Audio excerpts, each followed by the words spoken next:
daripada tafsir tematik.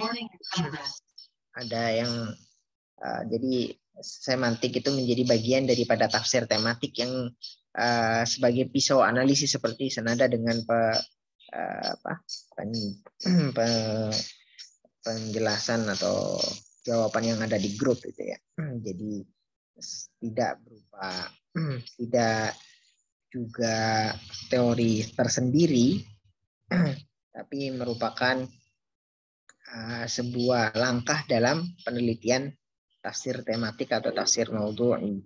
Ya, karena memang yang dibahas adalah tentang tema-tema, baik kayak tema syaitan, tema konsep syaitan, konsep nanti melibatkan kata jin, kata ya jin, syaitan.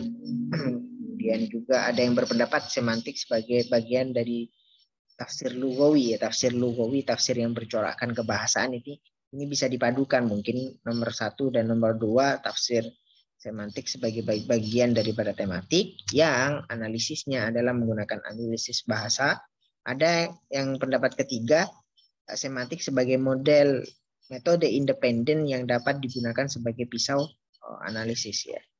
Tapi 3 bentuk ini ya dihubungkan bahwasanya semantik adalah sebuah langkah dalam penelitian Al-Quran, bukan merupakan teori pokok ya. Teori pokok dalam menafsirkan, ini sebuah langkah.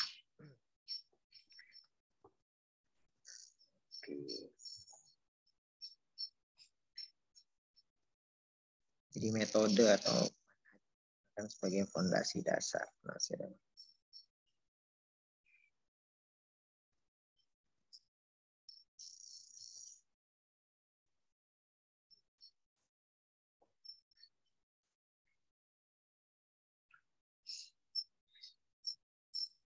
Semantik hanya digunakan sebagai alat penafsiran.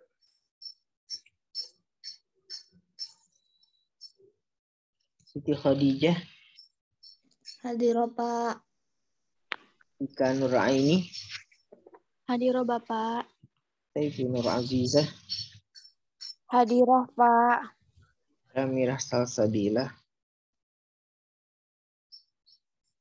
Samira Pak, hadirah. Sofia Nuha Amatullah. Sofia Nuha Amatullah. Belum masuk Bapak mungkin. Dalam 37 ini.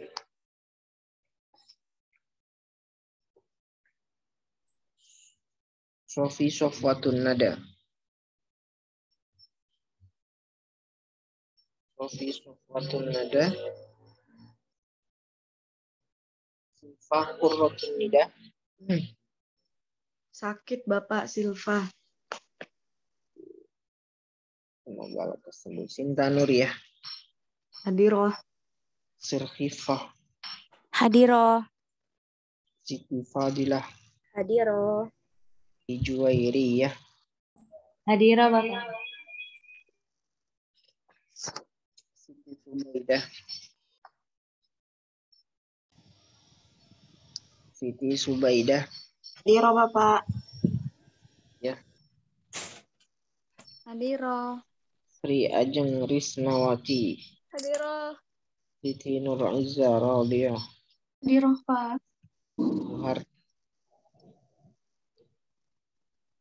Suharni. Sulastri. Hadir Bapak. Syarah Aulia Hadani. Hadirah Pak. Rokiyah Mufidah. Hadirah. Syifa Fauziyah. Hadir Pak. Ilfiyah Nur. Hadirah Pak. Ilfiyah Rahmadani. Hadirah Bapak. Tantri Aulia Putri. Hadir Pak. Tasha Nafisa. Tasha Nafisa. Belum masuk kayaknya. Tazkiyah Nufus. Hadirah Pak. Tazkiyatul Fikriyah. Hadirah Bapak.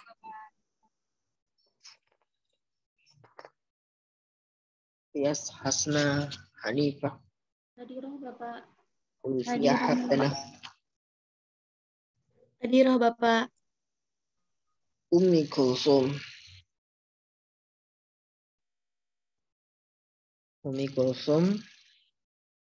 Wafi Wifaqiyah,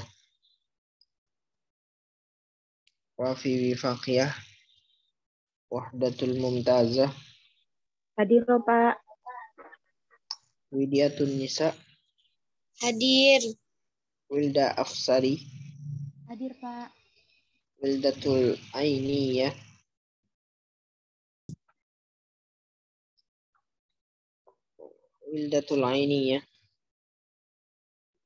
Yanti Asmawati, Hadiroh Bapak. Yani Daniyati Harahab, Hadiroh Pak. Zulfa Amalina. Hadiroh Pak. Baik, silakan presentasi Mbak Zulfa ya. Iya Pak. Dan teman-teman. Ya. Nggak sendirian. Enggak lah Pak. Ya, silakan.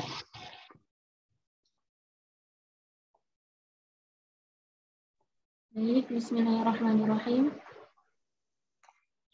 Yang terhormat Bapak Muhammad Hussein selaku dosen pengampu mata kuliah Semantik Al-Quran.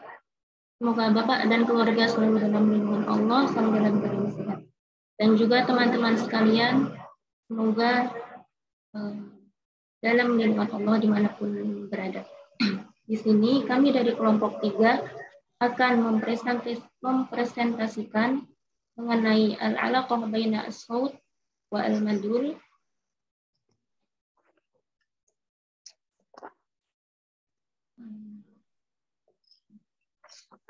Saya selaku moderator,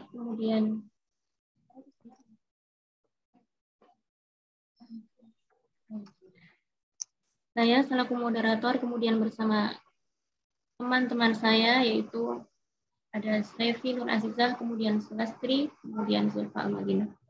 Untuk pemateri pertama akan disampaikan oleh saudari Sulastri. Baik, terima kasih Kak Tias. Bismillahirrahmanirrahim. Yang pertama yakni definisi dari pendapat para tokoh terkait makna dan bunyi. Nah, pengertian dari makna sangatlah beragam. Ferdian de Saussure mengungkapkan bahwa sebagaimana yang dikutip oleh Abdul Kerr, makna sebagai pengertian atau konsep yang dimiliki atau terdapat pada suatu tanda linguistik. Makna mempunyai tiga tingkat keberadaan, yaitu yang pertama pada tingkat pertama, makna menjadi isi dari suatu bentuk kebahasaan. Yang kedua, yakni pada tingkat kedua, makna menjadi isi dari suatu kebahasaan. Nah, yang ketiga, yakni makna menjadi isi komunikasi yang mampu membuat informasi tertentu.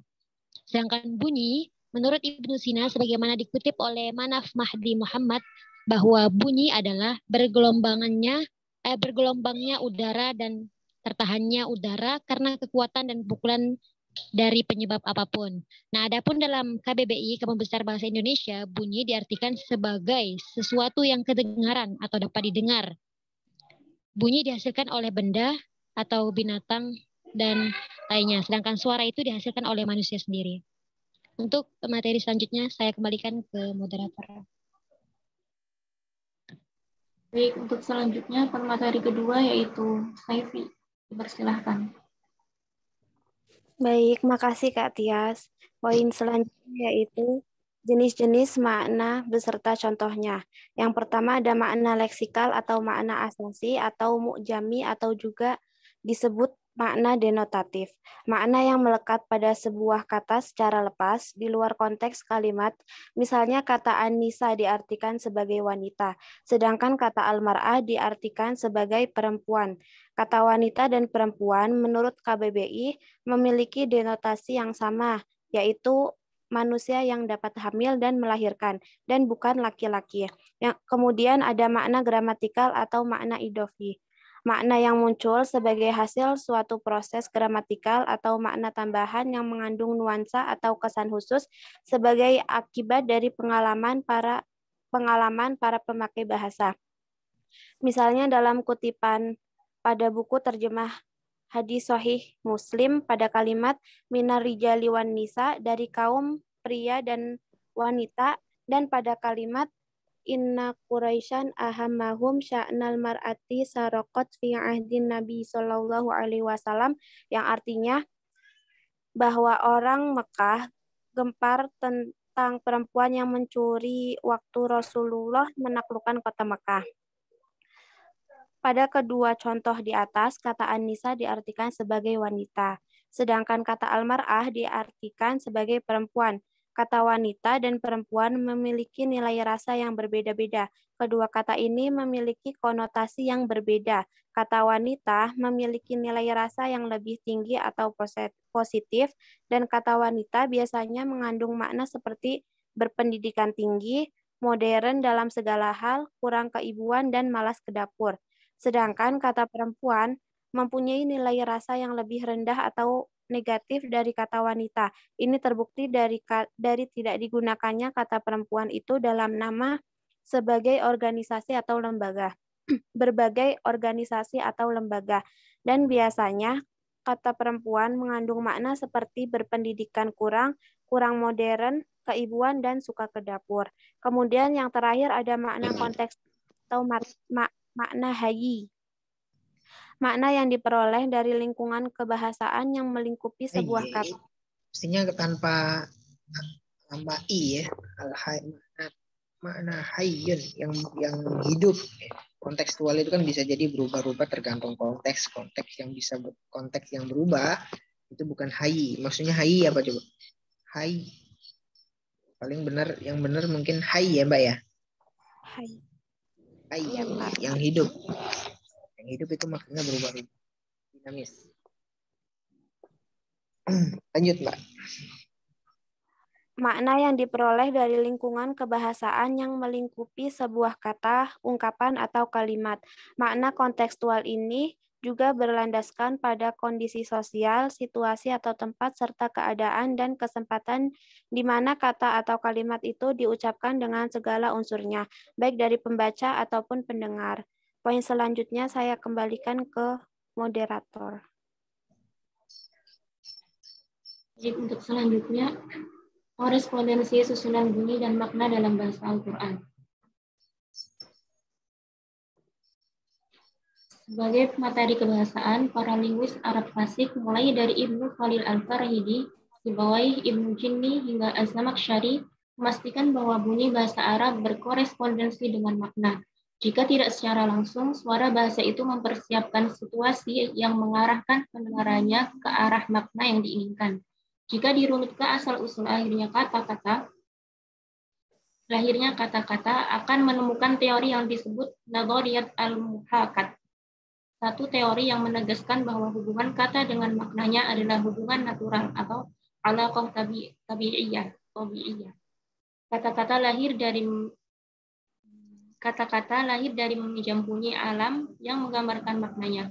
Sebagaimana para linguis Arab klasik mulai dari Ibnu Khalil Al-Farahidi, Sibawayh, Ibnu Jinni hingga Az-Zamakhsyari memastikan bahwa bunyi bahasa Arab berkorespondensi dengan makna. Misalnya pada syair yang berbunyi yuqadqidu aslan fi usrati roda faqad wadatul makruru ar'adahul baki. Gemertak perut serigala karena kelaparan seperti gemertak tulang seorang yang diserang cuaca yang sangat dingin. Suara qaf yang disebutkan sebanyak 5 kali dan ro sebanyak 6 kali yang dipakai berulang-ulang menunjukkan bunyi perut keroncongan karena kelaparan. Begitu pula Al-Quran yang setiap huruf ayat-ayat Al-Quran sudah persis berada di tempat yang tepat untuk mendukung kesatuan harmonis nada dan maknanya. Artinya, kalau satu huruf saja dari ayat tersebut diganti dengan huruf lain, maka akan terlihat cacat pada susunannya. Apakah itu susunan nadanya atau susunan maknanya. Selanjutnya akan disampaikan oleh Saudari Lina. Kita silakan.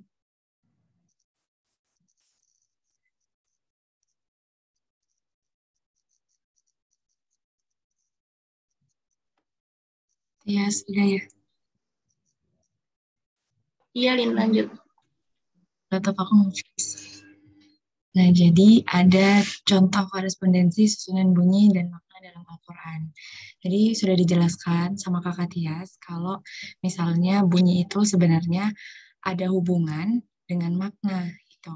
Nah, contohnya aja pada Quran surah At-Takatsur ayat 1-2 itu yang berbunyi Alhaakumut takatsur hatta zurtumul maqabir.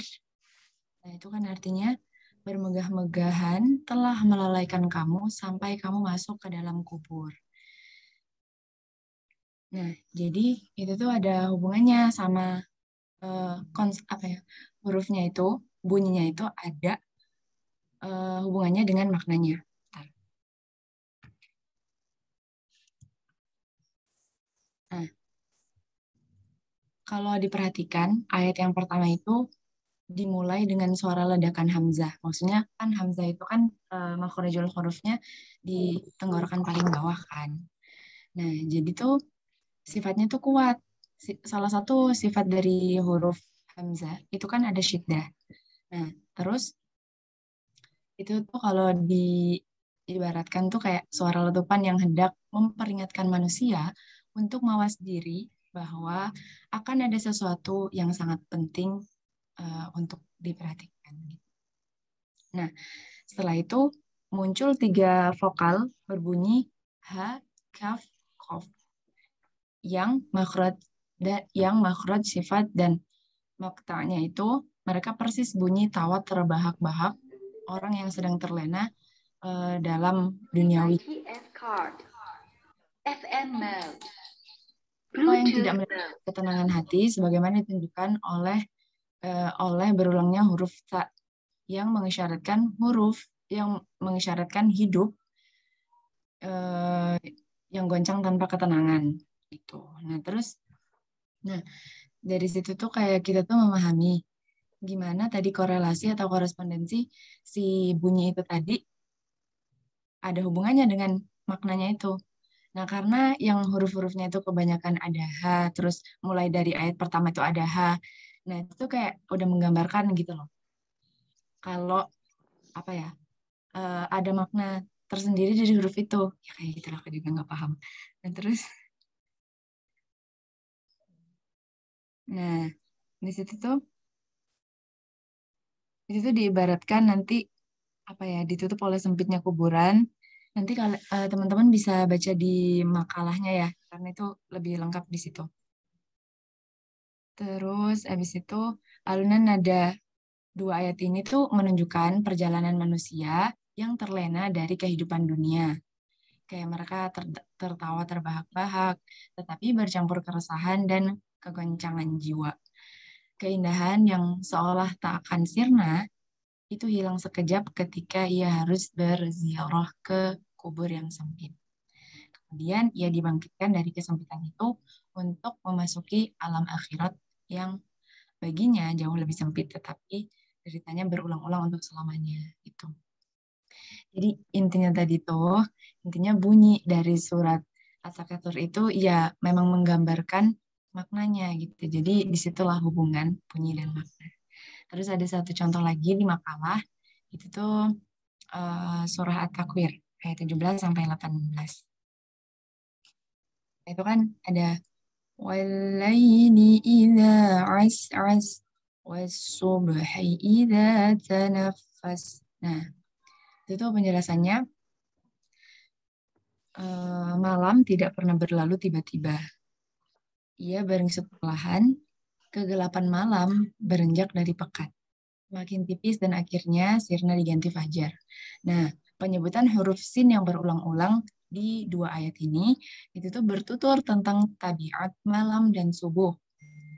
Malam adalah waktu istirahat yang paling ideal. Dalam waktu tidur, manusia dipeluk malam dengan lembut. Ketika subuh tiba, malam seperti menarik nafas untuk menggeliat bangun dan meninggalkan tempat untuk digantikan subuh. Subuh adalah waktu yang paling hening untuk memulai kehidupan. Nah, Syekh Rotib Nabulsi itu mengatakan bahwa huruf sin selalu menunjukkan sesuatu yang berada di dalam, sesuatu yang menenangkan, sesuatu yang lembut, intrinsik, dan personal. Nah, jadi ada hubungannya tuh sama suara at-takwir itu. Kan tadi dikatakan oleh Syekh Rotib ini bahwa kalau huruf sin itu tuh mempunyai ciri khas yaitu kayak untuk menenangkan, sesuatu yang lembut, intrinsik, dan personal. Gitu. Jadi lebih menggambarkan kan surah at-takwir itu. Teman-teman saya juga kurang paham tentang matkul ini, jadi mohon maaf kalau ada. Saking mendetailnya bahwasanya kalimat-kalimat dalam Al-Quran, bagaimana satu huruf saja mengindikasikan sebuah makna yang sangat indah, sekaligus juga kita diarahkan supaya bisa berpikir. Kalau dipikir-pikir juga tadi wasubhi idza tanafas, untuk gimana tadi filosofinya, bukan kalau wasubhi idza tanafas itu hening kemudian enak buat tidur, selain untuk bagusnya untuk memulai juga enak juga untuk memulai tidur lagi ya Pak ya, kalau tidur subuh. Baiklah, nanti saya coba menjelaskan juga terkait dengan itu. Setelah kalau penjelasan dari pemakalah bagus ya, bagaimana hubungan antara satu huruf, bahkan mendetail satu huruf. Kalau tadi mungkin saya mendahulunya dengan kalimat dulu ya. Jadi tidak hanya suara yang langsung dijelaskan oleh Mbak Zulfa dan kawan-kawan tadi, Mbak pemakalah tadi 3-4 orang tadi, Mbak Sukmawati juga ya, Mbak Tias. Yes. Pak Ulfi Hasan. Sebelumnya ada pertanyaan nggak? Silakan.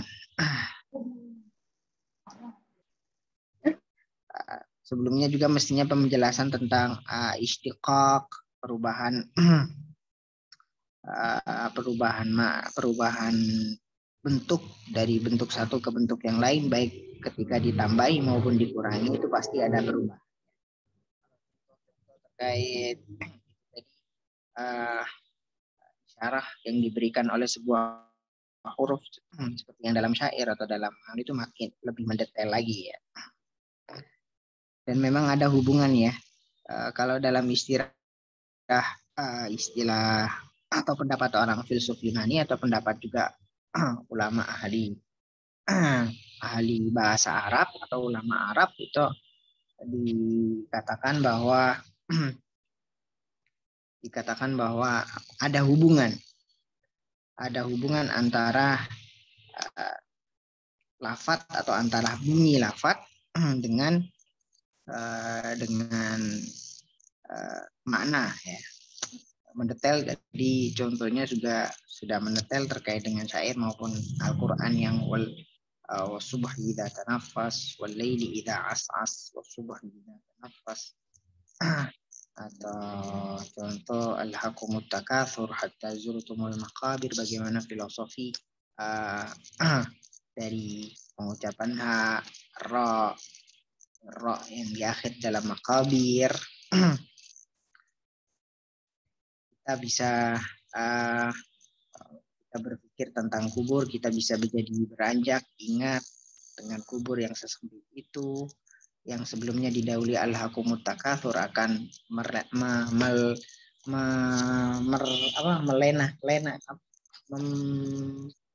terlena oleh kebanyakan harta dunia, sedangkan nanti diakhiri dengan kita meninggal di kubur yang sempit cuma 2 meter. Dunia yang ikut di situ. Hatta zultumul maqabir kalla saufa ta'lamun, disambung dengan kalimat kalla.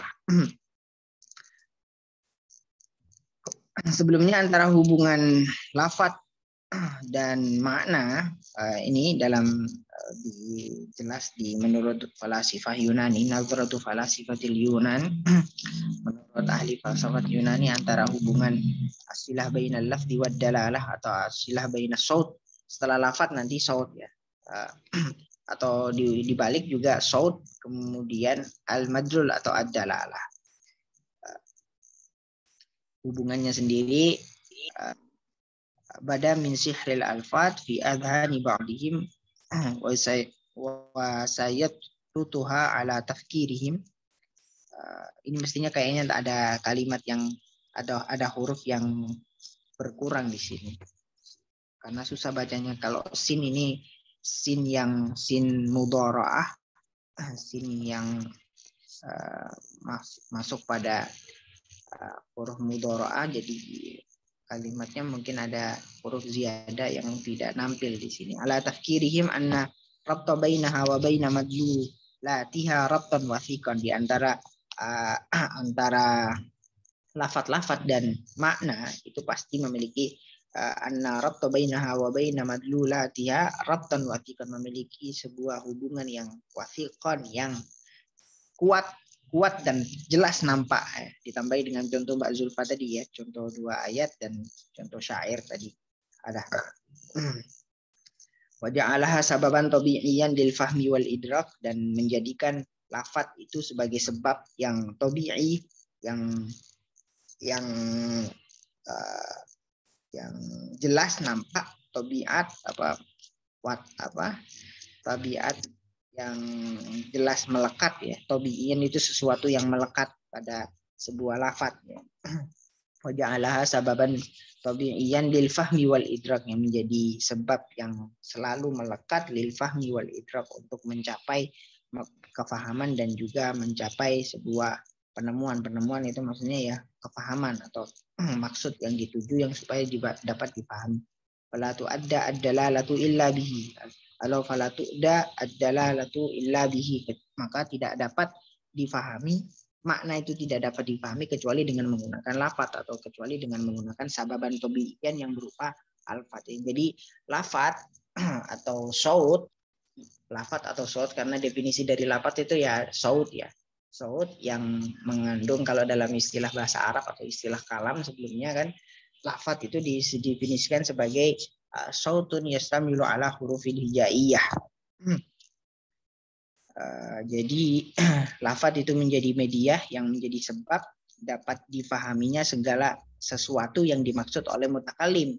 Kan nggak mungkin seseorang ketika berbicara atau berngobrol sambil diam-diaman kemudian bisa paham gitu kan. Ada mungkin hanya 1-2 orang saja yang itu pun didahului dengan sebelumnya sudah saling mengenal antara yang orang yang diam-diaman, kayak suami istri lagi marahan sudah saling kenal dan sudah menjadi suami istri, marahan terus diem-dieman terus sambil lirik-lirikan, sambil sedikit senyum-senyum tanpa mengucapkan kata-kata, berarti sudah mau maksudnya adalah minta maaf dan memaafkan.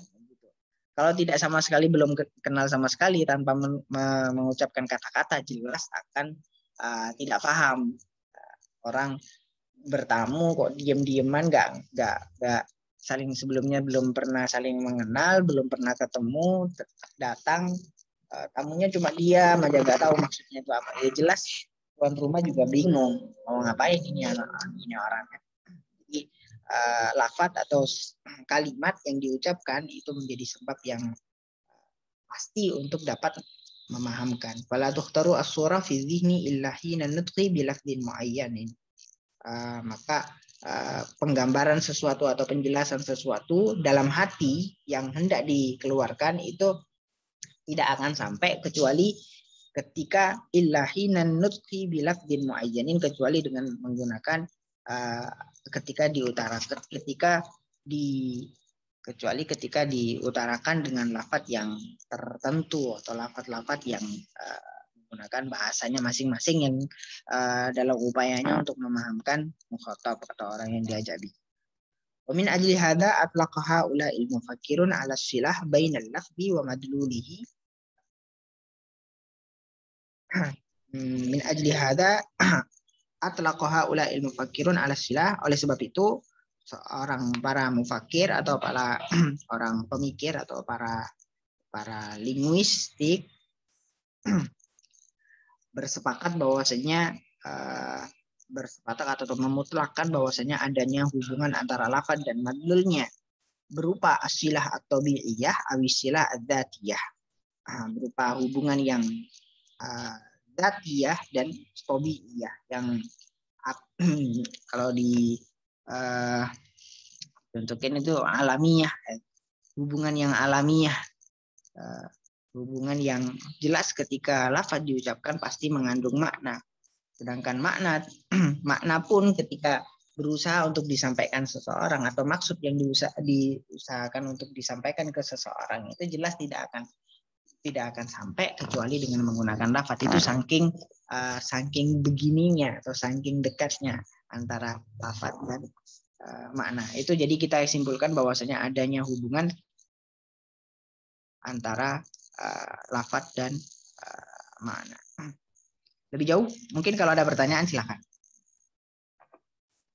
Jadi itu ya, kalimat juga yang paling penting ketika satu huruf saja dirubah dalam Al-Qur'an itu pasti pendengar, apalagi kalau yang mendengarkan itu Qur'annya lanyah, Qur'annya bagus, Qur'annya lancar. Kalau ada yang mengucapkan Al-Qur'an terus kok sedikit aja salah, itu pasti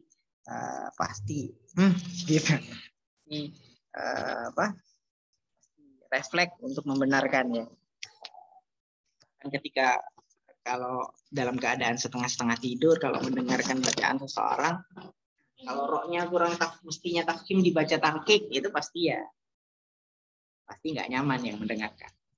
Begitu Mbak Zulfah ya. Iya Pak.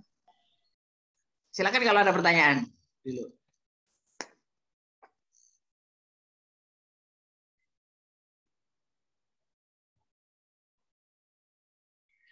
Bapak mungkin dijelaskan lagi Pak terlebih dahulu, soalnya kita juga masih kayaknya bingung-bingung Pak. Iya Bapak. Iya sama ini. Siap. Bismillahirrahmanirrahim. Bismillah dulu. Bahasa secara sederhana adalah sekumpulan bunyi ya yang mengandung makna. Jelas ya, dalam bahasa, baik bahasa Indonesia, bahasa Arab, tidak hanya bahasa Arab yang kemudian memiliki makna, tapi bahasa Indonesia pun memiliki makna. Meskipun dalam istilah kita berbahasa Arab ada bahasa Arab yang ajam, ada yang bahasa Arab yang mu'arab, yang mestinya enggak Arab tapi diarab-arabkan ya, kayak di diskusi mata kuliah Lughatul Quran gitu, ada mu'arab fil Quran, ada serapan atau mu'arab itu serapan ya biasanya. Kalau menurut orientalis itu serapan. Jadi tidak hanya bahasa Arab yang mengandung makna, bahasa selain Arab pun kayak Ibrahim, mestinya kalau definisi kita sebagai orang Arab atau dalam diskusi nahwu, Ibrahim, Ismail, nama-nama nabi selain nabi 4 yang memiliki arti kayak Nabi Muhammad, Nabi Soleh itu kan ajam. Maksudnya ajam itu tidak dari bahasa Arab. Tidak ada di bahasa Arab didefinisikan atau difahami oleh kita, oh berarti tidak punya arti. Tidak seperti itu.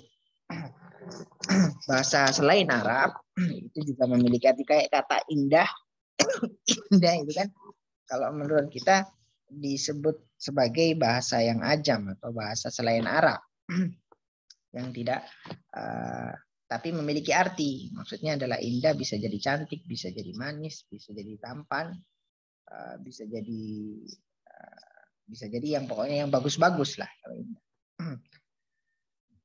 Adalah sekumpulan secara umum bahasa sekumpulan bunyi yang mengandung makna. Karenanya hal utama dari kajian kita bahasa Arab yang spesifik pada Al-Quran adalah pada dasarnya konsentrasinya dan wajarnya kita membahas tentang hubungan antara lafaz dan maknanya. Jadi kalau dalam istilah berbahasa Arab ada makna secara lugawi, makna secara istilahi yang kita ambil contoh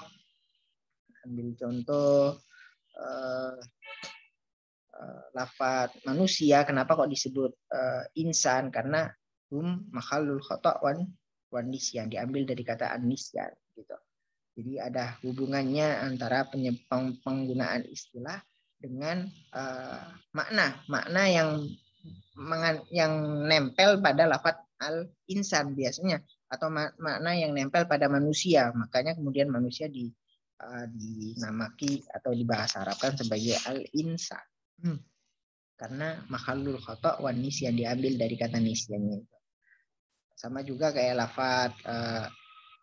lafaz Quran. Kenapa kok kitab suci kita disebut Quran? Karena diambil dari lafaz qara'a yaqra'u Qur'anan, Quran atau Quran atau Qur'anan dengan sigat mubalaghah dengan tambahan alif dan nun, karena memang bacaan, berupa bacaan. Kitab suci kita itu bacaan yang berisikan tuntunan, berisikan hukum-hukum, amar-amar dan lain-lain sebagainya, yang dibacanya tidak hanya sekali dan dua kali, makanya disebut dengan menggunakan tambahan alif dan nun yang berarti bacaan yang sering dibaca.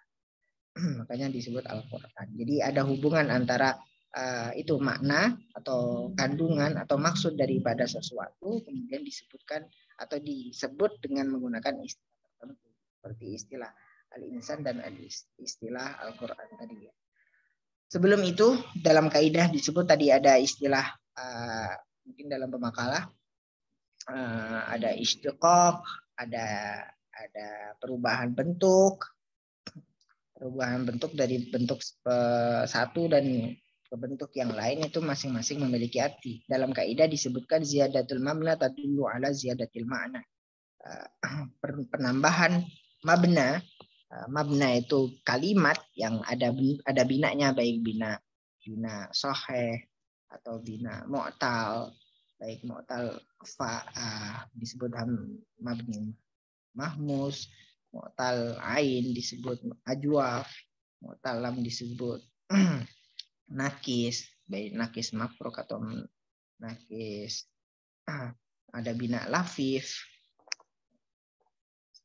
Itu masing-masing kemudian ketika dirubah itu maksudnya mabna ya, ada yang sahih kalau nggak ada huruf ilatnya ain lam fiilnya. Ketika dirubah dari fa'ala menjadi af'ala, fa'ala, ifta'ala dan lain-lain sebagainya, itu pasti tadullu ala ziyadatil makna, menunjukkan arti makna tersendiri. Fa'ala menjadi fa'ala bermakna taksir, bermakna ta'diyah.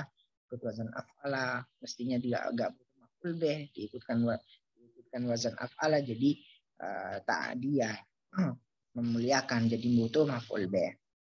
Atau musyarakah baina snain, mestinya qatala menjadi qatala, maksudnya adalah tidak membunuh tapi berduel atau berperang ya. Perubahan-perubahan itu menjadi kaidah daripada ziyadatul mabna tadullu ala ziyadatil ma'na. Atau bukan ziyadah tapi taghayyurul mabna tadullu ala taghayyurul makna yadullu ala taghayyuril makna atau ziyadat. Dalam kebanyakan bahasa, penambahan dalam struktur kata dapat menambah atau merubah makna kata tersebut. Bahkan pengurangan, tidak hanya penambahan saja yang dapat mendapatkan bonus tambahan huruf ziyadah, tapi pengurangan dari awalnya ada fa fiilnya, ain fiilnya, lam fiilnya secara lengkap, tapi ketika dirubah, misal waqayaki wiqayatan menjadi cuma ko saja, itu masing-masing, atau ko cuma tersisa ain fiilnya ko saja, itu berubah menjadi fiil, sagatnya berupa sagat fiil amar yang berarti lihatlah, atau ki la taqi, awalnya waqayaki wiqayatan fawawakin kamu kiun ki, itu pengurangan, mestinya iuki jadi ki saja, itu memiliki arti yang tersendiri ya.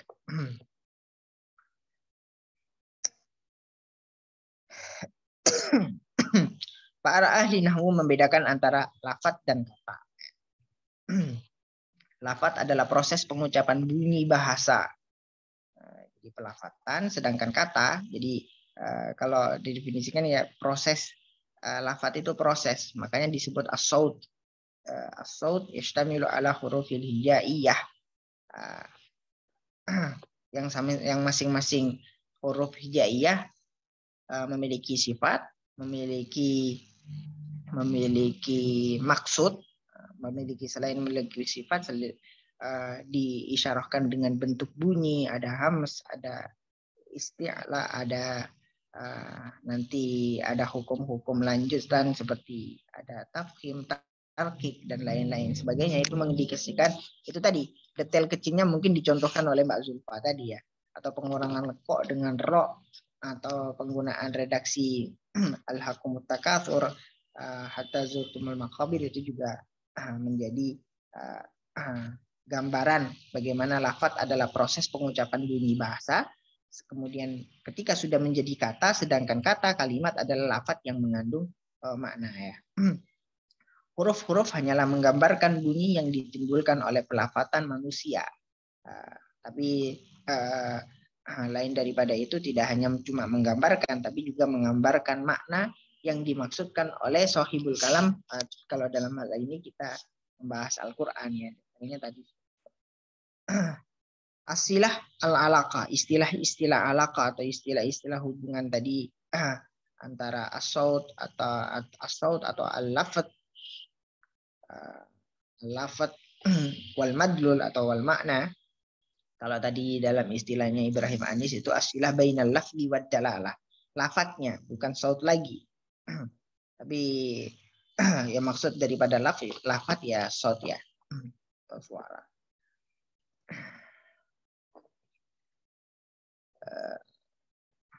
Yang pertama as-silah at-tabi'iyah atau as-silah az-zatiyah. Pakai menggunakan atau sebutan tabi'iyah az-zatiyah. Jadi istilah ini dinisbatkan pada filsuf Yunani, diantaranya Plato yang seperti yang saya bacakan dalam berbahasa Arab tadi. Atau digabung antara as-silah at-tabi'iyah az-zatiyah tanpa atau, maksudnya istilah az-zatiyah atau tabi'iyah itu sama, kemudian digabungkan menyimpulkan bahwasanya antara lafadz dan makna mempunyai ikatan yang alamiah, yang subjektif, yang nanti kadang ditentukan, bisa jadi ditentukan oleh Shahibul Kalam, bisa jadi ditentukan oleh pembaca atau mufassir. Shahibul Kalam itu maksudnya Allah lewat Nabi Muhammad ya.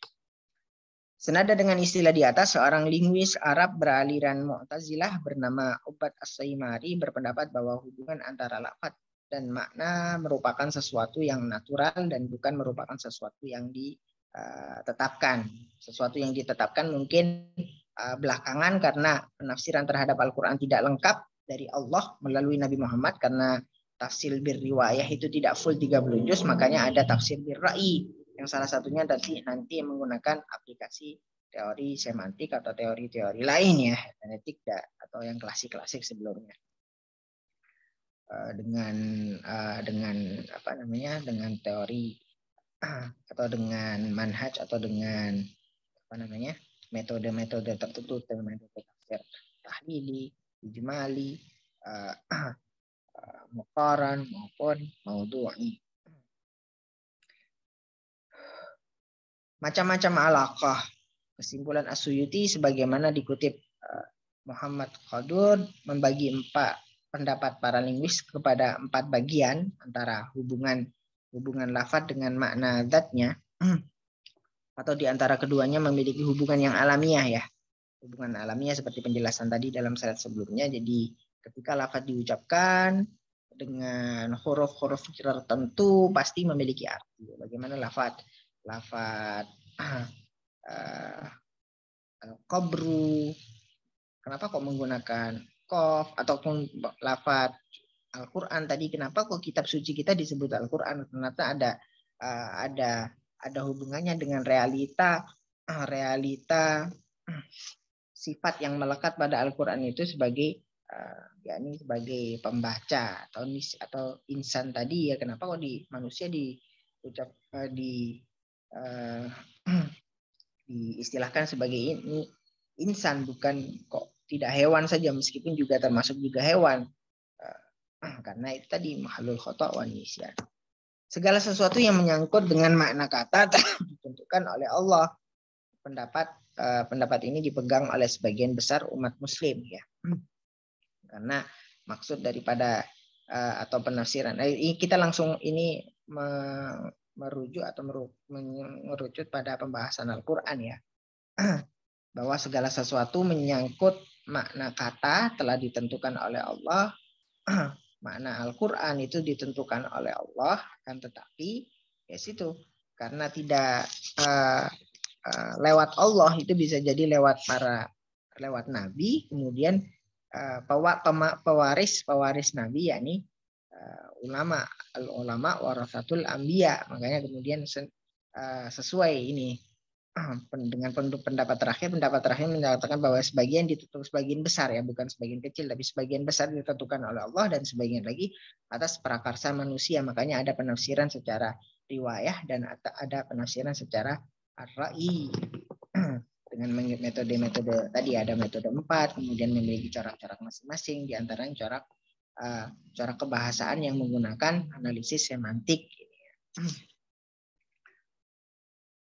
Hubungan antara lafaz dan makna dengan macam-macam makna tadi yang di awal-awal dijelaskan oleh pemakalah, umumnya dua kata yang berbeda dengan makna yang berbeda pula. Jadi ada dua kata yang berbeda pasti memiliki masing-masing kalimat, karena memiliki dua kalimat yang berbeda jelas memiliki makna yang berbeda pula. Lafaz jalasa dan koma yang masing-masing jelas, jalasa punya makna sendiri, koma memiliki makna sendiri. Dan lumrah seperti itu ya. Kedua, dua kata yang berbeda namun memiliki arti yang sama. Dua kata yang berbeda namun memiliki arti yang sama atau disebut dengan sinonim ya, sinonim atau muradif.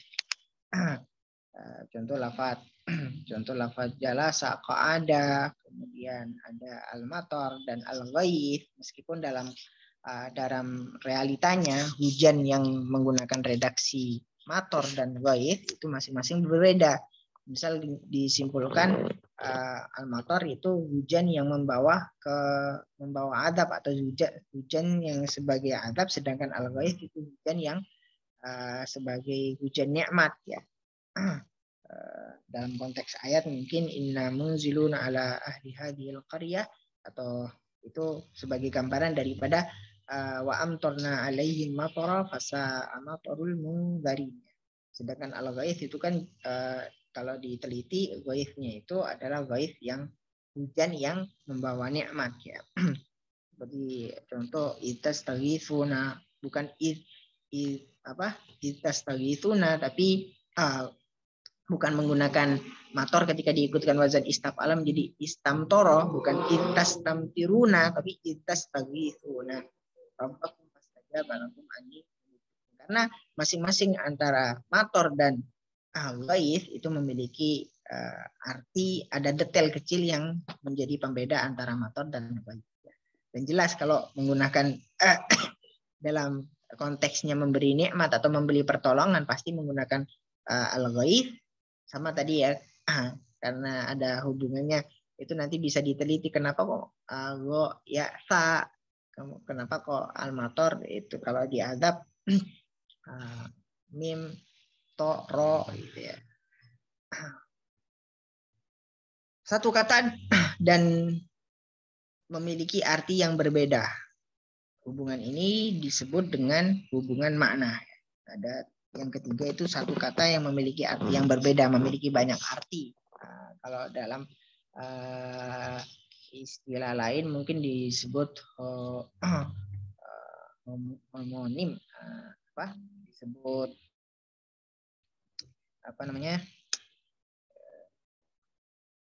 polisemi. Satu kata memiliki banyak makna, atau di istilah lain dalam ulumul Quran disebut al-wujuh wan nadhair. Satu kata memiliki banyak arti, meskipun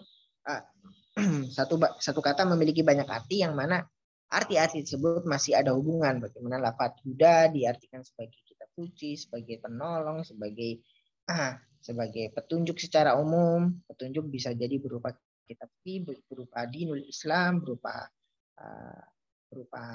yang lain-lain. Wa atina Musal huda wa awrafna bani Israil al-kitab atau ihdinas siratal mustaqim. Atau bisa dicari itu dalam kitab-kitab atau kamus-kamus al-wujuhan. Baik, iktafaina. Kafana Allah. Amin. Khairul kalami qalla wa dalla. Iktafaina ini juga menjadi contoh ya. Awalnya adalah kafa, masing-masing memiliki makna yang berbeda. Iktafaina kalau mana Jawanya iktafaina ngalap cukup sama kita mencukupkan. Kafana semoga muga-muga Allah nyukupi ing kita Allahu siapa? Allah. Begitu ya Mbak Zulfa. Kalau manain kayak gitu kayaknya. Silakan kalau ada pertanyaan.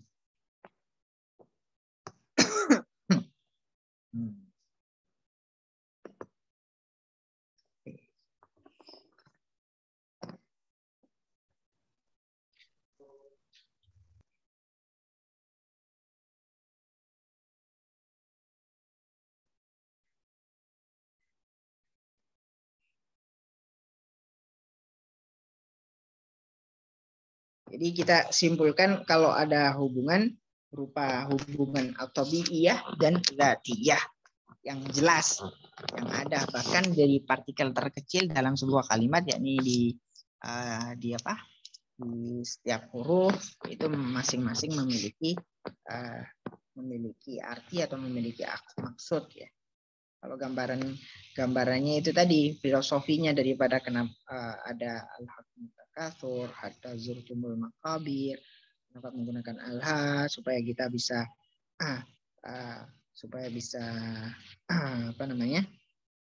sadar nanti akan al-hakum takatsur leno sampai dengan hatta zurtumul maqabir dilanjutkan dengan kalla saufa ta'lamun. Kan ditaukiti ya.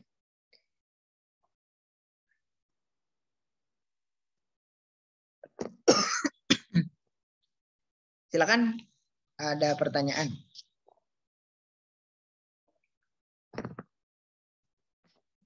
Apa sumbernya dari mana Mbak Zulfa?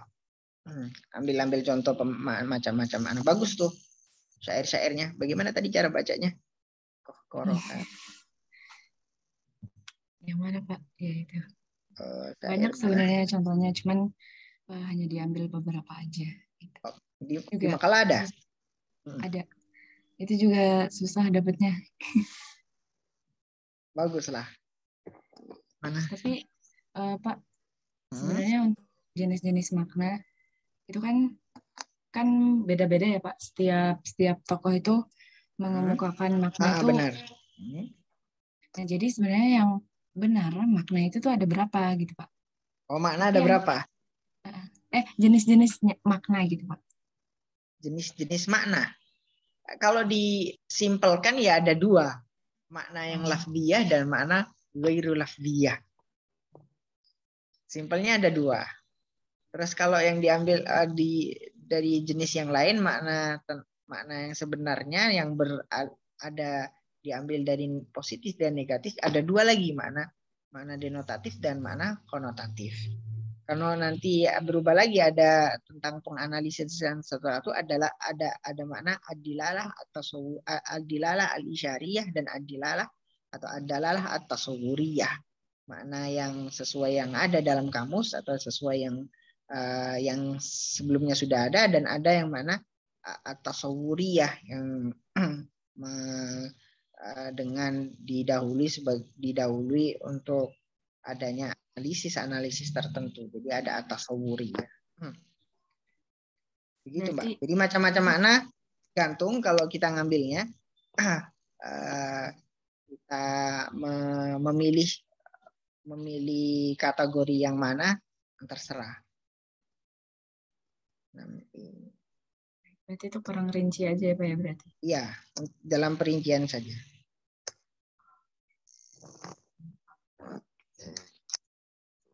Jadi nggak usah bingung, kok banyak sekali sih ini macam-macam makna, itu nggak usah bingung. Toh nanti yang dicari itu dalam penelitian di semantik itu ya cuma makna dasar dan makna konseptual atau dalalah al-isyariyah dan dalalah at-tasawwuriyah. Terus dicari analisis makna disinkronik dan diakronik, muncul kalimat itu dengan menggunakan arti tertentu dalam ketika sebelum adanya Al-Qur'an, dicari dari syair-syair di dalam syair-syair, atau dan yang kedua makna Al-Qur'an, makna yang ada ketika Al-Qur'an diturunkan dan makna yang muncul ketika Al-Qur'an selesai turun. Jadi ada analisis sinkronik dan diakronik, itu isinya makna pra Al-Qur'an, makna ketika Al-Qur'an turun, dan makna pasca Al-Qur'an yang dihasilkan oleh penafsiran para mufassir. Begitu. Terus nanti akhirnya kalau menggunakan teorinya Toshihiko Izutsu, ya kesimpulan konsep antara kata tersebut dengan ada analisis yang tadi makna dalalah al-syariyah, dalalah at-tasawwuriyah, kan ada analisis sintakmatis, analisis paradigmatik. Analisis sintakmatis paradigmatik ada lafaz-lafaz yang sinonim, atau ada lafaz-lafaz yang berlawanan. Kayak contoh lafaz meneliti tentang syaitan pasti meneliti juga kalimat-kalimat yang ada hubungannya dengan syaitan, misal jin atau min syayatinal insi wal jinni, bahkan manusia pun ada yang tergolong daripada syayatin. Itu bagaimana analisisnya. Begitu, Mbak. Jadi kalau macam-macam makna itu ya nggak begitu nampak nanti ketika meneliti skripsi semantik dengan tema semantik. Berarti fokusnya kayak yang cuma dibunyi sama makna aja ya Pak? Yang kayak ya. Misalkan. Ya, benar. Tapi tadi terkait contohnya memang seperti itu apa gimana sih Pak? Saya juga waktu nyusun itu agak ragu-ragu. Iya seperti itu. Kalau saya yang saya presentasikan secara umum ya, ada hubungan antara kalimat dengan atau lafaz dengan makna. Terus hubungan yang mendetail dengan adanya itu tadi pakai contoh al-hakumut takatsur juga udah benar. Itu hubungannya. Ada detail-detail kecil yang ditampilin tadi tentang, mungkin kita sebutnya filosofi ya. Kenapa menggunakan kaf, terus ra, itu ya. Soalnya pas lihat contohnya yang bahasa Arab itu, bingung ini tuh bener apa enggak ya. Bener, santai saja kalau saya. Malah bisa jadi bahan ya. Dikumpulkan nanti makalahnya, mestinya di-download sama teman-teman untuk baca-baca. Kalau saja membuat jadi inspirasi untuk nulis skripsi atau dijadikan jurnal kalau memang bagus. Tias, tanya Tias. Kamu itu deh. Bapak Tias mau nanya.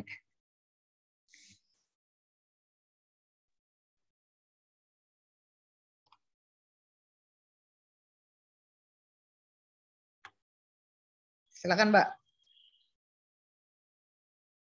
Tias, Pak. Tias mau nanya, Pak. Tapi malu dia, Pak. Malu? Nggak usah malu-malu. Ini ada teman nanti. Kalau biar dijawab. Atau lewat WA? Bapak izin bertanya, Pak. Siapa nih? Silakan. Ya. Kalau di makalah kan tadi udah dijelasin ya Pak, contohnya yang hubungan bunyi dan makna. Sebenarnya yang surat At-Takasur dan yang ini yang satunya lagi. Nah itu tuh kan ada makna-makna detail yang walaili idza as'as wasubi idza tanafas, itu yang berkaitan dengan sifat-sifat malam, terus ketika dibunyikan juga sangat berkaitan dengan sifatnya malam gitu. Artinya maknanya juga berkaitan dengan bunyi gitu. Nah itu tuh supaya bisa menghasilkan makna detail seperti itu Pak, ada prosesnya nggak sih? Kita apakah harus apa ya gimana sih? Ya harus. Jadi ya harus tahu sifat-sifat huruf, tahu penggunaan huruf supaya kita bisa menyimpulkan itu tadi, kayak detail-detail kecil itu tadi. Paling tidak tahu sifat huruf, kenapa menggunakan kalimat itu, kenapa ya. Misal tadi gambaran gampangnya al-ghaith dan al-matar. Itu juga seperti itu. Juga penggunaan kata ar-rasul dan an-nabi itu kan mestinya sama, tapi ternyata beda ya. Ada konsep kan bisa jadi Nabi Muhammad yang ke dalam Al-Qur'an di kadang di ayat tertentu menggunakan redaksi an-nabi, dan satu konteks lagi atau di dalam ayat lain disebutkan sebagai rasul, karena memang dua fungsinya kan, karena fungsi nabi dan rasul ternyata berbeda, sama dengan al-matar dan al-ghaith tadi.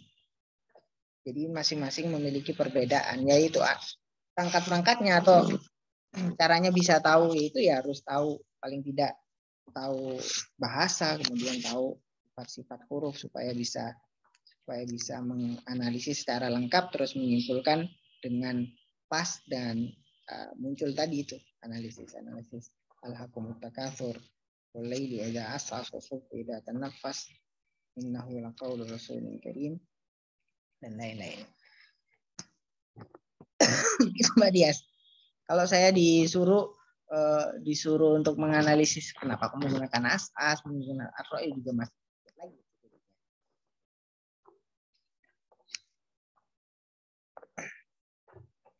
Ada contoh lain nggak sih Pak kira-kira? Contoh lain. Contoh yang senada dengan itu. Mungkin di makalah ada. Di makalah Mbak Zulfa ada nggak?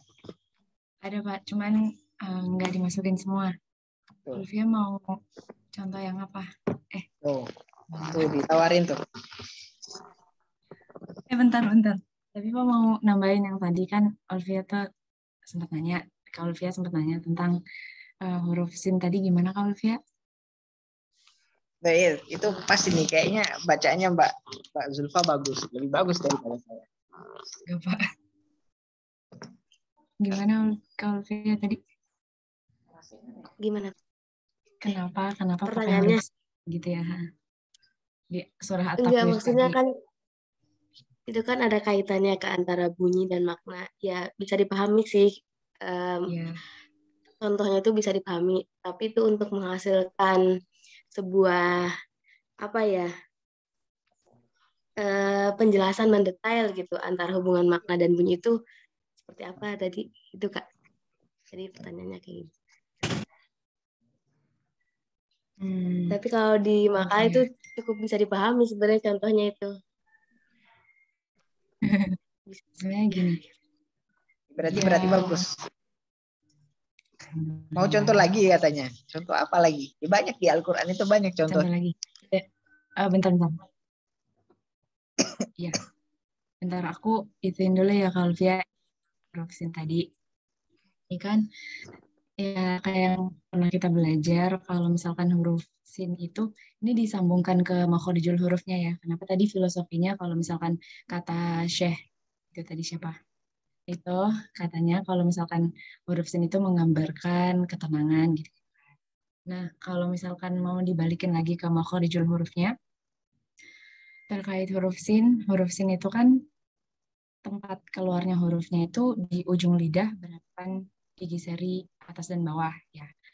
Nah, terus salah satu sifatnya huruf sin itu hamas gitu. Jadi sedangkan hamas itu kan kayak nafas keluarnya nafas sedikit gitu kan. Terus abis itu karakternya juga lemah gitu. Nah, jadi kayak ya dibalikin lagi ke filosofinya tadi kalau misalkan mau diruntutin gitu kan. Nah, kayak gitu. Kalau via mau dengar, aku juga rada bingung-bingung. Ya, intinya kayak gitu. Kayak misalkan gini kalau via. Kayak misalkan ada orang marah nih. Misalkan ada orang marah. Nah, dari bunyi, dari suara dia mengeluarkan marah itu kan mesti orang tuh paham kalau maknanya, oh berarti dia tuh lagi marah gitu kan. Sedangkan kalau orang lagi minta sesuatu, ya misalkan kita lagi pengen minta apa ke orang tua gitu kan. Mesti kan mintanya nggak mungkin kayak gitu kan. Jadi sebenarnya kayak gitu. Jadi dari suara itu tuh apa ya, tergambarkan maknanya gitu. Habis itu nah terus habis itu untuk contoh yang lain, Elvia nyampe sini udah itu belum? Ya, alhamdulillah. Nanti secara khusus juga ada pembahasan tentang nilai rasa ya. Ya juga ada hubungannya dengan intuisi atau nada seseorang dalam mengucapkan ya. Itu juga kalau dalam kata yang kita hanya mendengarnya melihat kata, pasti kita juga menerka-nerka ini konteksnya apa, itu baru jadi alat untuk kita bisa menyimpulkan sebuah penafsiran ya. Konteksnya kita dengan cara tahu sababun nuzul, tahu konteks ayat itu diturunkan, jadi kita bisa pas menafsirkan ayat. Juga tentang nilai rasa, itu tadi mengidentifikasi orang lagi marah, lagi senang, lagi sedih, itu kan bisa tahu dan bisa menyimpulkan pemaknanya yang pas untuk kalimatnya dia itu bagaimana. Kalimatnya satu dalam konteks yang berbeda kan maknanya jadi berbeda. Jadi juga kalau dalam Al-Quran kan kita ya nggak apa-apa dilanjut Mbak, sama aja dengan apa? Nanti kita pembahasan tentang itu ada nilai rasa ya, nilai rasa dalam pertemuan berapa tuh? Misalkan salah satu contoh lagi, misalkan surah Ar-Rahman gitu kan, surah Ar-Rahman kan lebih ke apa ya, kasih sayang gitu-gitu kan, lebih menggambarkan kayak gitu. Makanya kayak misalkan orang baca Ar-Rahman itu beda sih apa sama yang kata kasur kayak gitu. Biasa kan kalau di nikah-nikahan tuh orang suka apa ya, apa surah paling andalan tuh mesti tuh gitu kebanyakan. Jadi kayak gitu deh. Ya. Terus ya di pertemuan ke-13 itu ada relasi antar makna, antar satuan kosakata dan nilai rasa. Ini ada pengulangan juga pembahasan. Lebih spesifik ke tentang nilai rasa. Ya nggak mungkin kan juga di nikah gitu, di nikah yang mestinya senang-senang dibacakan ayat yang nggak pas, ayat-ayat tentang sisa kubur, ayat-ayat tentang apa enggak. Ya, itu kalau kita sudah tahu maknanya ya. Jadi ada tempat-tempatnya masing-masing. Begitu Mbak Ulfiah Hasanah. Mbak Zulfa ya, begitu Mbak ya? Baik. Ya Pak, baik kayak gitu. Jadi kesimpulannya kita pembahasan kan yang jelas ada alaqah adzatiyah atau biyah antara al-lafat atau as-saut wal madlul ya, atau dalalatiha ya. Kemudian ada hubungan yang lebih terkecil, bagaimana dua kata memiliki dua arti yang berbeda, mungkin lumrah ada satu kata memiliki dua arti, bahkan lebih. Ada yang tentang yang ketiga tadi disimpulkan adanya hubungan yang disebut hubungan dalalah tentang sifat-sifat huruf ditambah-tambahi itu dari pemilihan kata harus pas dalam Al-Quran dalam konteks tertentu, ketika dirubah atau makhrajnya salah pasti tidak nyaman untuk didengarkan.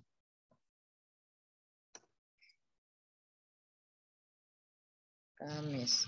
Ada lagi mungkin?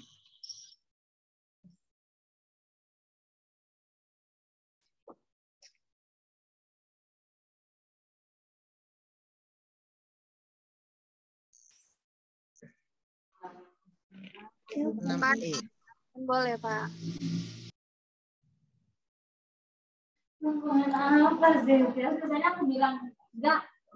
Kedengeran kan suaramu? Atias. Lagi diskusi kayaknya dia. Bapak Juwai mau nanya Bapak. Silakan, Mbak. Ya, Pak Juwai. Masih kayak keder Bapak bingung kayak hubungan dzatiyah sama hubungan tabi'iyah, cara ngebedain itu gimana Bapak? Gitu. Misalnya ngomong enggak gitu kan. Misalnya itu hubungannya apa? Misalnya kayak enggak tapi dari ekspresi marah gitu ya Pak. Kan beda kalau enggak yang kayak kita ngomong biasa-biasa aja. Nah, misalnya di kata itu juga itu ada hubungannya nggak sih Pak? Apa gimana sih Pak? Masih kayak bingung gitu. Tentang hubungan itu dimulai dengan hubungan adzatiyah dan apa namanya? Tabi'iyah. Gambarannya tadi misal dzatiyah itu ya gambaran contoh gampangnya ya dalam contoh atau pengungkapan kata kitab suci kita dengan menggunakan istilah Al-Qur'an. Kenapa kok menggunakan istilah Al-Qur'an? Karena ada hubungannya antara kitab suci kita kemudian disebut dengan Al-Qur'an karena Al-Qur'an kita kitab suci yang berisikan apapun yang kita butuhkan, petunjuk maupun larangan, perintah, dan juga fungsinya lagi diambil dari lafaz qiraah yang akhirnya disebut qira'a yaqra'u Qur'an, dan definisi Al-Qur'an sebagai definisi Al-Qur'an menurut arti bahasa. Itu hubungan, ada hubungan dzatiyahnya, ada hubungan zatnya antara kitab suci kita dengan sebutan Al-Qur'an. Begitu juga al-insan, ada hubungannya tadi, hubungan antara kenapa kok manusia disebut insan, istilahnya dengan insan tidak dengan menggunakan istilah lain karena ada hubungannya redaksi al-insan dengan sifat manusia yang biasanya pelupa dan biasanya melakukan kesalahan. Jadi itu ada hubungan, gambaran hubungan tabi'iyah atau azat, yaitu seperti itu. Jadi dzatiyah sama tabi'iyah itu kayak jadi hal satu yang sama aja gitu. Sama kan apa penamaan istilah yang pertama atau alaqah tadi pertama itu kan asilah at-tabi'iyah, awisilah atau asilah adzatiyah. Tapi ada yang digabungkan asilah at-tabi'iyah adzatiyah. Cuma begitu saja. Ya. Berarti alaqah sendiri tadi kan ada berapa? Ada 4 ya Pak? Ada berapa tadi? Gimana? Alaqah sendiri itu kalau di sini berarti ada hubungan. Ya. Apanya? Hubungan itu ada berapa maksudnya? Ada 2, ada redaksi yang 2. Terus kalau macam-macam makna Mas umumnya tadi. Jadi asilah sebutannya kalau menurut falasifah Yunani ya disebut asilah at-tabi'iyah atau asilah adzatiyah. Tapi kalau menurut ulama Arab itu disebut asilah at-tabi'iyah asilah at-tabi'iyah wadzatiyah. Adzatiyah sekaligus menjadi nisbat, disambungkan langsung tanpa huruf au menjadi nisbat atau sifat ya. Atau ada tambahan lagi mungkin secara lengkap ada at-tabi'iyah atau urfiyah. At-tabi'iyah atau awil urfiyah ya. Sama juga kebiasaan. Kalau biasanya marah pasti disebut pemarah gitu loh. Kebiasaan atau tabi'iyah. Biasanya seperti itu. Atau disebut kalimata at-tabi'iyah, 2 kalimat tabi'iyah awil urfiyah itu sama, hal yang sama. Atau begitu juga adzatiyah. Berarti hubungan itu yang satu aja itu ya Pak, bisa disebut dzatiyah, tabi'iyah sama aja gitu kan ya Pak. Nah, terus kalau mau cari nih kan kayak tadi Al-Qur'an karena di situ juga pakai lafaz qiraah karena sering dibaca gitu. Nah, apa hubungan itu juga kayak dari per hurufnya juga sih Pak. Oh ini pakai alif, Al-Qur'an itu pakai alif, lam, qaf itu karena ini itu juga ada apa cukup satu kata hubungannya ini kayak gini gitu. Kalau mampu untuk menampilkan itu ya mesti ada hubungannya, Mbak. Seperti yang ditampilkan dalam makalah atau contoh-contoh yang diambil dari atau dianalisis yang muncul dari analisis semantik huruf per huruf dalam contoh walaili idza as'as dan apa namanya tadi al-hakumut takatsur. Jadi muncul, tapi sebelum itu jelas ada hubungan adzatiyah atau at-tabi'iyah itu karena ada satu idenya itu tadi loh, ide Al-Qur'an kenapa disebut kitab suci kita disebut Al-Qur'an karena bacaan berupa bacaan yang sering kali kita baca. Juga manusia dari kata al itu yang anisyan yang biasanya memang pelupa manusia itu karena sifatnya memang pelupa. Jadi hubungan besarnya di situ, terus nanti ada kecil-kecil tersendiri. Kenapa? Oh, itu kalau yang seperti apa? Gambaran kenapa kok menggunakan hamzah, kemudian kor diambil dari qoro'a, itu ya ada analisis tersendiri kalau memang berkemampuan untuk memunculkan itu tadi, analisis atau hasil ro bersifatkan ini, bersifatkan itu.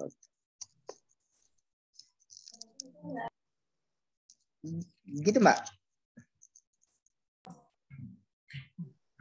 Berarti untuk itu kayak analisis sendiri ya Pak, maksudnya nggak ada metode. Kalau alif itu sifatnya apa gitu misalnya. Ya kan itu ada metodenya, metode atau pemahaman kita atau dari hasil kita belajar sifat-sifat huruf kan, Mbak. Jadi dimulainya dari situ. Terus bisa menyimpulkan sesuatu yang mengandung arti filosofis dari penyebutan atau penggunaan kalimat tertentu. Jadi metodenya ya kalau tadi kan mulainya pasti dimulai dengan huruf sin bermakna apa? Bersifatkan hamas dan lain-lain itu. Dan ro, ada ha. Jadi gambarannya ada hubungan antara penggunaan istilah dengan yang diistilahkan. Jelas ada hubungan. Makna paling tidak ada definisi secara lugawi dan istilahi, dan sudah bisa muncul dalam istilah lugawi. Karena memang ada korelasinya, semisal as-sholat yang bermakna doa, karena memang as-sholah menurut lugatan adalah doa, karena isi daripada sholat ya doa. Terus didefinisikan lagi ibadah yang diawali dengan takbiratul ihram, diakhiri dengan salam, itu secara istilah. Kalau arti daripada as-sholah ya doa, ya karena memang dalam doa itu disebut kalau dalam ya Allah, kalau dalam sholat memang isinya ya doa. Dari awal sampai akhir isinya doa.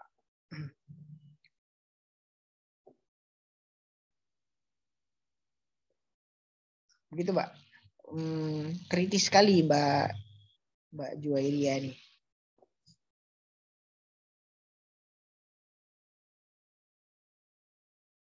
Bisa dipahami? Iya, Bapak, insya Allah. Sambil diskusi saja.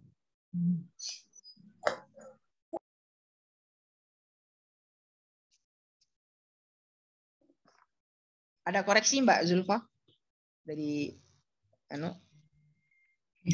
Enggak, Pak.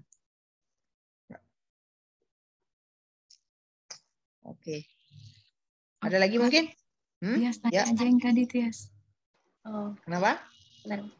Aku mau nanya, cuman dia malu. Tias, bilang dong. Karena pemakalan, nggak apa-apa. Enggak. Berarti Bapak untuk penjelasan yang lebih, maksudnya apa ya? Lebih detail terkait lebih dengan detail istilah. lagi, lebih panjang lagi untuk menjelaskan itu tergantung zauknya seseorang yang menganalisis itu, atau memang ada buku panduan tersendiri gitu yang harus dipelajari? Kalau buku panduannya ya jelas, kalau dimulai dengan sifat-sifat huruf ya jelas ada buku panduannya terkait dengan sifat-sifat huruf. Ya juga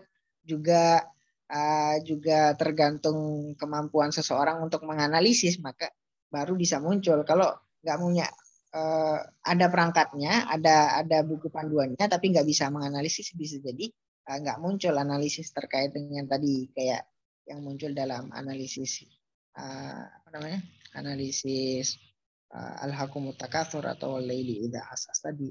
Kalau buku panduannya jelas ada, kalau dimulai dengan sifat-sifat huruf semisal. Kalau dimulai dari macam-macam makna ya juga ada buku panduannya terkait dengan adalalah al-isyariyah yang biasanya ada dalam kamus-kamus. Terus nanti kan di situ juga sedikit sudah ada filosofi atau ada makna-makna yang diambil dari syair-syair, misal kayak dalam Lisanul Arab, ada dalam kamus kamus Munjid itu kan juga ada. Kan macam-macam makna itu kan bisa jadi dalam konteks tertentu lafaz itu memiliki arti yang berbeda. Ya itu juga bisa jadi nanti muncul dipadukan dengan zauk seseorang atau kemampuan analisis seseorang jadi bisa muncul. Begitu, Mbak. Baik, Bapak. Terima Jadi kasih. tergantung kemampuan juga ya. Kalau buku, jelas buku kalau buku sudah banyak. Kalau kemampuannya nggak bisa memunculkan ya nggak akan muncul. Bapak izin bertanya, Pak. Membaca. Ya. Masih berkaitan dengan pertanyaan Kak Tias. Berarti kan kalau kita mau meneliti suatu kata gitu, Pak, menggunakan semantik ya, Pak. Berarti harus ada ilmu-ilmu yang harus kita pelajari dulu, seperti tajwid dan sifatul huruf dan lain sebagainya, bahasa Arab ya. Terus ada lagi nggak, Pak, ilmu-ilmu yang berhubungan dengan kalau kita mau meneliti kata menggunakan semantik itu, Pak? Apa gimana sih sebenarnya, Pak? Ya yang sedang kita pelajari ini, Pak, mengenal makna, macam-macam makna. Ya? Iya. Mengenal makna, macam-macam makna, terus nanti akhirnya kita menyimpulkan sesuatu dari makna-makna tersebut. Mengenal kata-kata juga sebelumnya, kata yang sinonim, kata-kata yang antonim, ada istilah nanti adalah al-addad, ada at-tadad. Kita mencoba mengenal kata itu, terus nanti kita ambil satu kata, coba mencari kalimat-kalimat yang kualifikasinya sebagai al-tadad, sebagai al-addad, sebagai al-mushtarak al-lafzi, sebagai idiom. Nanti ini kita belajarnya di sini ini. Oh, berarti di semantik juga sebenarnya menghimpun banyak ini ya, Pak? Iya, ya kan kalau analisis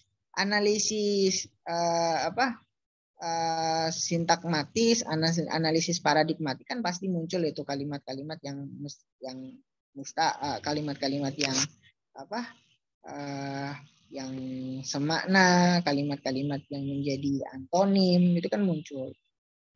Meskipun dalam pembahasannya nanti cuma itu dua tema besar, ada makna dasar, makna konseptual, ada makna sinkronik dan diakronik. Cuma dua aja yang muncul dalam penelitian semantik. Tapi dua tujuan yang harusnya kita ketahui itu ya pasti muncul makna-makna yang banyak atau kalimat-kalimat yang nantinya pasti muncul. Konsep setan, kemudian relasinya dengan kalimat jin, kalimat insan, minal insi wal jinni, syayatinal insi wal jinni, itu konsepnya nanti bagaimana. Akhirnya kita menyimpulkan, oh syaitan itu seperti ini. Atau konsep takwa yang dulunya dipakai, takwa itu istilah takut dari pemburu, terus didefinisikan sebagai takut kepada Allah dengan istilah intisalu awamirillah dan ijtinabun nawahihi. Misalnya ada konsep-konsep seperti itu. Jadi ya kita wajib tahu banyak kata, apakah itu menjadi sinonim atau antonim, atau menjadi al-addad atau al-mushtarak lafzi, terus kita simpulkan. Biasanya ya kalau mudahnya ya langsung saja di bab kedua menampilkan toshihiko ijutsu, terus bab pertama proposal, bab kedua teori toshihiko ijutsu, bab ketiga kalimat yang kita tuju, coba menjelaskan makna dasar yang ada di kamus, mengumpulkan ayat-ayat yang menjelaskan tentang ayat yang kita tuju. Terus bab keempat ya mencoba mencari analisis kayak yang kita pelajari sekarang ini, yang di pertemuan ini, analisis sintakmatik, paradigmatik, terus itu analisis kebahasaan ya, memunculkan makna dasar, makna konseptual, terus sinkronik dan diakronik dicari sejarah dari lafaz itu atau penggunaan. Udah selesai. Oh iya, Pak. Berarti nanti disempurnakan bisa, sampai kalau analisisnya bisa dari kita langsung gitu Pak. Kita bisa menganalisis terus menghasilkan Iya, analisis iya apa seperti ya? itu. Oh. Iya seperti itu. Terus ya bentuknya memunculkan 2 poin besar itu tadi, makna dasar, makna konseptual dan makna sinkronik dan diakronik, baru menimbulkan kesimpulannya ya dari yang mempunyai skripsi atau mempunyai pembahasan. Ya misalnya mengambil nanti disempurnakan dengan presentasi contoh-contoh ya, contoh-contoh yang ada di mana, di RPS atau SAP itu. Ada di situ kan ada konsep syaitan, konsep Buddha, dolal, ini masing-masing punya sudah ada ya, mungkin di jurnal atau skripsi atau tesis. Soga konsep sabar itu bagaimana? Pembahasan pengembangan kata, data. Nanti sambil berjalan lah kita makin tambah pertemuan jangan sampai tambah bingung. Kalau bingung ditanyakan, silakan bertanya. Nanti kalau saya nggak langsung menjawab kan bisa lewat grup, insya Allah saya jawab juga. Kita sambil diskusi, insya Allah sambil paham. Itu tadi, iktafaina kafanallah, kita menganggap cukup, semoga kita benar-benar dicukupi oleh Allah. Sambil doa. Gitu Mbak ya.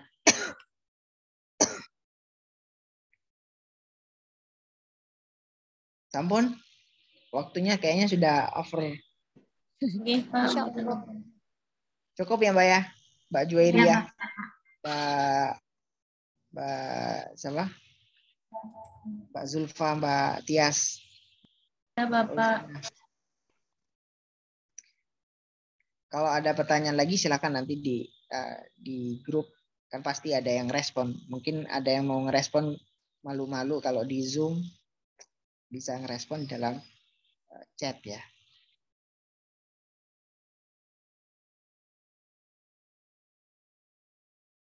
Baik.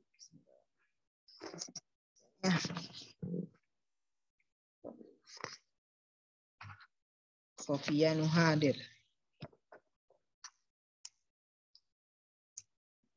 Sofia Nuha hadir. Hadir oh Bapak.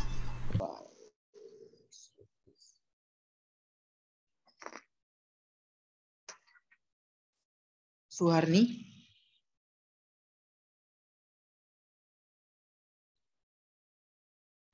Hadir Pak.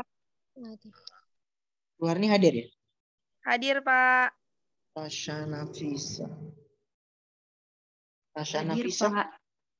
Hadir Pak.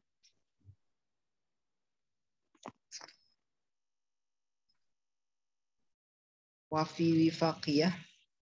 Hadir Bapak. Wildatul Aini. Oke. Hadir Bapak.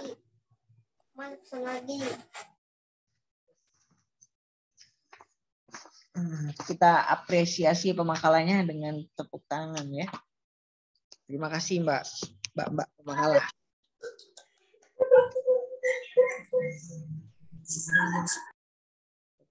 Tias ketawa terus Bapak. Kenapa Mbak Tias? Terima kasih Mbak Lasti.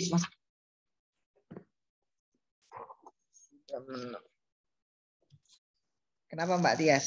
Aneh rasanya. Enggak apa-apa Bapak. Oke.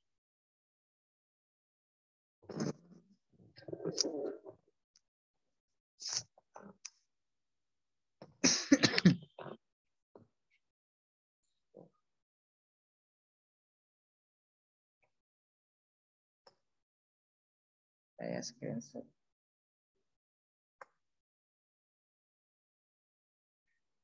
Baik, kita akhirin ya Mbak. Walafu minkum. Ila liqa ma'assalamah wal'afiyah. Assalamualaikum warahmatullahi wabarakatuh. Waalaikumsalam warahmatullahi wabarakatuh. Terima kasih banyak Bapak. Sehat-sehat Bapak. Semoga sehat selalu.